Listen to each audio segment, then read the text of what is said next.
So in the last section, we were talking a lot about situations and the tertiary qualities that define a situation.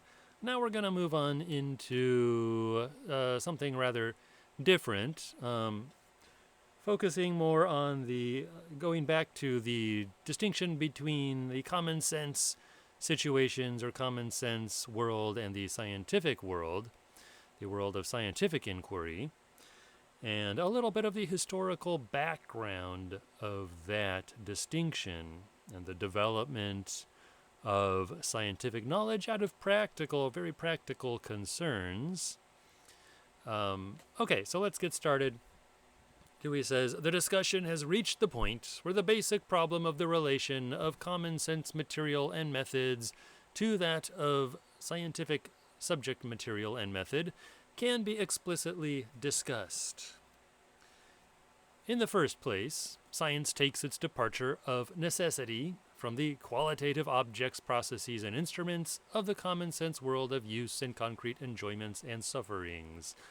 So we've seen this idea multiple times before, that you begin with qualities, with the qualitative world, the qualitative objects of the common sense world, which are about enjoying things, using things, suffering because of things. And science develops out of that in a special way. So the scientific theory of colors and light is extremely abstract and technical. So this is going to be one of Dewey's examples for the next couple of paragraphs, I believe, talking about light and color. He'll also later talk about astronomy. So one of the examples is color and light.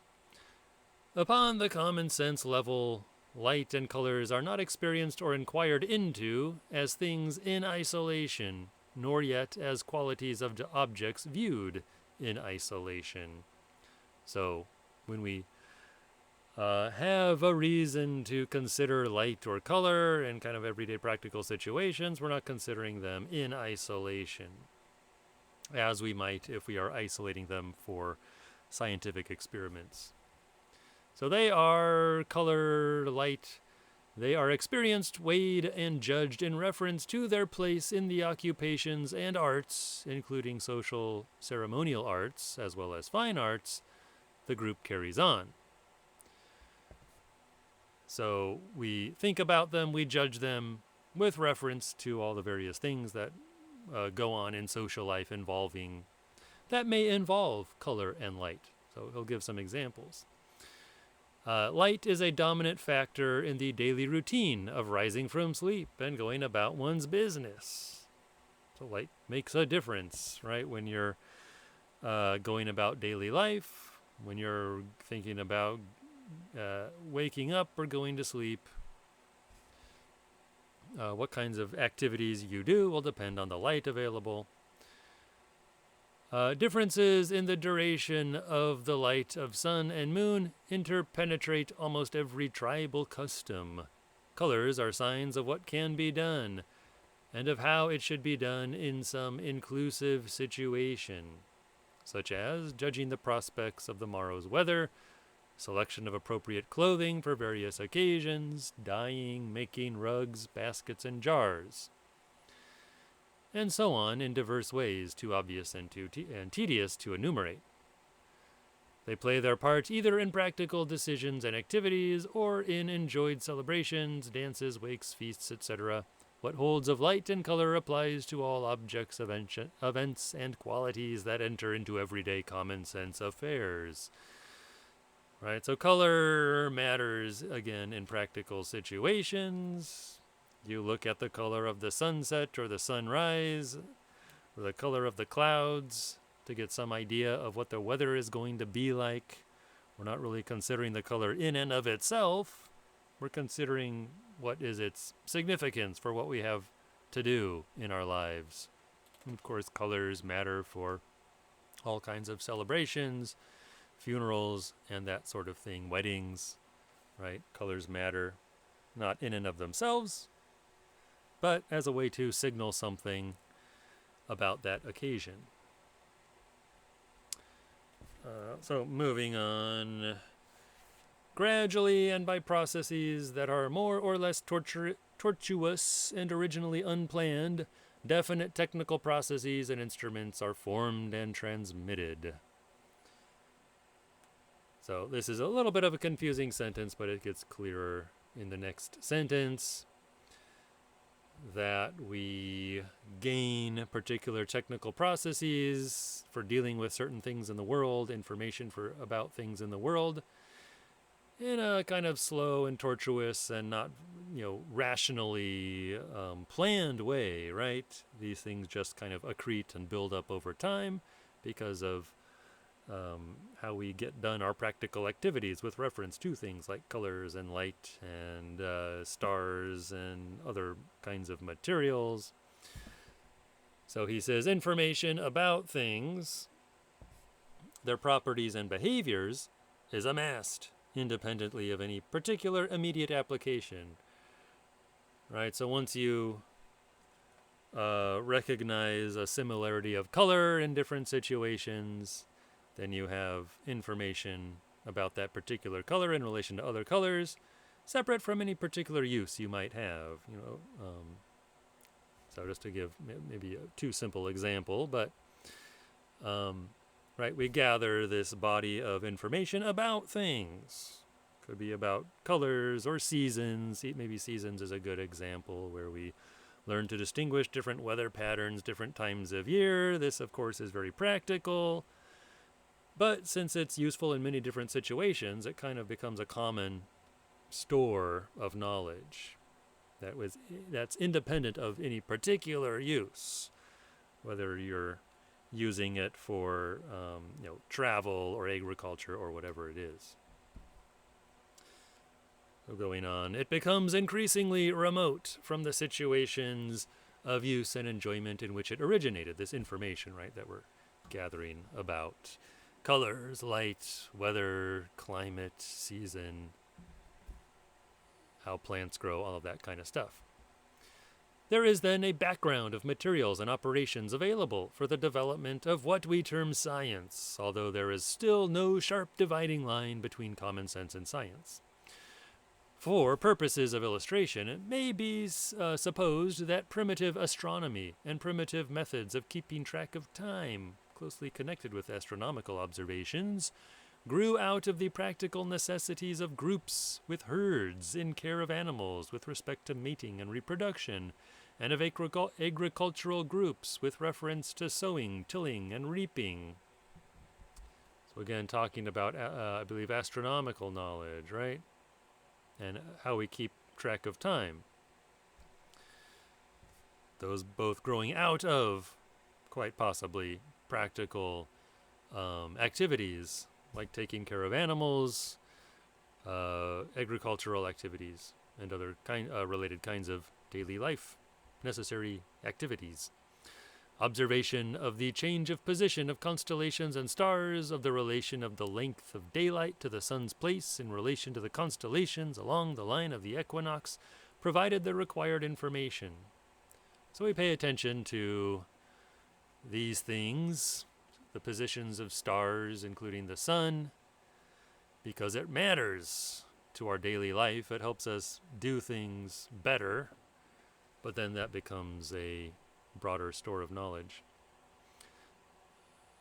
Let's see. I read this sentence, right? Yeah. Instrumental devices were developed in order that the observations might be made. Definite techniques for using the instruments followed.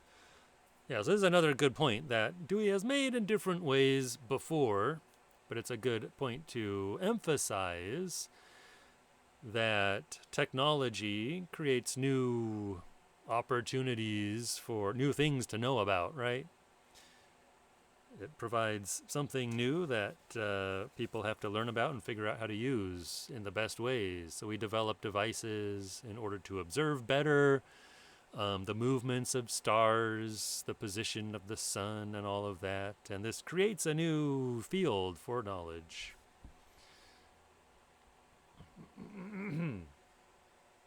So, going on, he says, measurement of angles of inclination and declination was a practical part of meeting a practical need.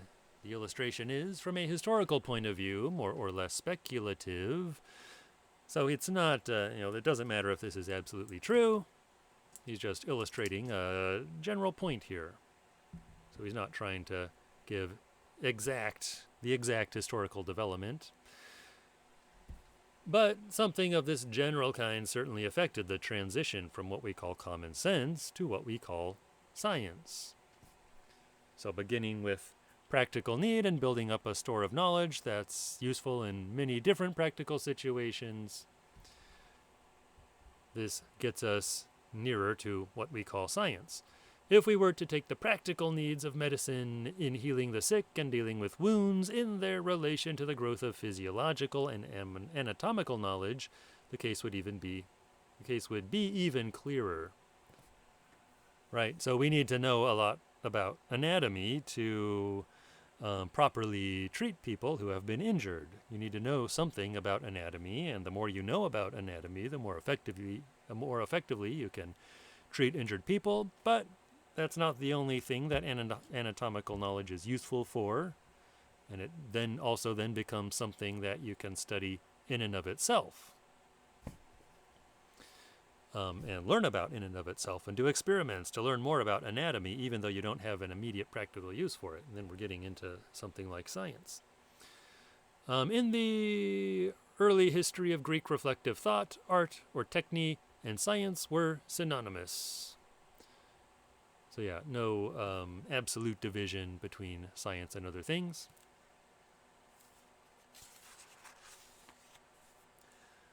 But, Dewey continues, this is not the whole of the story. Oriental cultures, especially the Assyrian, Babylonian, and Egyptian, developed a division between lower and higher techniques and kinds of knowledge. So here there's a kind of common presupposition among some people that there are higher and lower kinds of knowledge. And Dewey is going to give some background on this assumption or belief. So the lower, roughly speaking, was in possession of those who did the daily practical work: carpentering, dyeing, weaving, making pottery, trading, etc. So those are the lower jobs believed to be lower jobs in these earlier societies, and kind of still today. The higher came to be the possession of a special class, priests and the successors of primitive medicine men. Their knowledge and techniques were higher because they were concerned with what were supposed to be matters of ultimate concern. This is where this idea of higher knowledge comes from, that some people deal with matters that are of ultimate concern, while some people deal with matters that are more narrow. The welfare of the people, and especially its rulers, and this welfare involved transactions with the powers that ruled the universe. So these are the matters of ultimate concern: the welfare of everyone, the welfare of the rulers, I should say, and how this relates to the powers that be in the universe.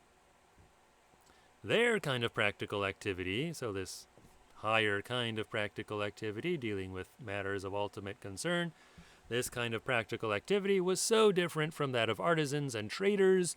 The objects involved were so different. The social status of the persons engaged in carrying on the activities in question was so enormously different that the activity of the guardians and administrators of the higher knowledge and techniques was not practical in the sense of practical that applied to the ordinary useful worker.